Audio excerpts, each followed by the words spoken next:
ایران نے ملک کے مغربی حصے کی فضائی حدود غیر معینہ مدت کے لیے بند کر دی۔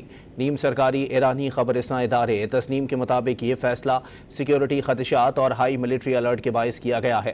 ایرانی سول ایویشن آرگنائزیشن کے ترجمان مجید اخوان کی جانب سے جاری کردہ باضابطہ ہنگامی نوٹس کے تحت تہران فلائٹ انفارمیشن ریجن کا مغربی حصہ ہر قسم کی پروازوں کے لیے تا حکم ثانی بند رہے گا۔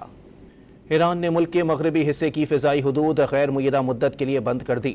نیم سرکاری ایرانی خبررساں ادارے تسنیم کے مطابق یہ فیصلہ سیکیورٹی خدشات اور ہائی ملٹری الرٹ کے باعث کیا گیا ہے۔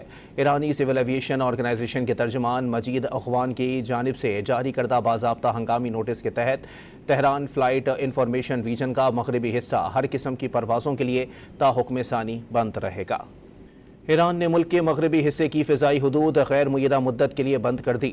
نیم سرکاری ایرانی خبررساں ادارے تسنیم کے مطابق یہ فیصلہ سیکیورٹی خدشات اور ہائی ملٹری الرٹ کے باعث کیا گیا ہے۔ ایرانی سول ایویشن آرگنائزیشن کے ترجمان مجید اخوان کی جانب سے جاری کردہ باضابطہ ہنگامی نوٹس کے تحت تہران فلائٹ انفارمیشن ریجن کا مغربی حصہ ہر قسم کی پروازوں کے لیے تا حکم ثانی بند رہے گا۔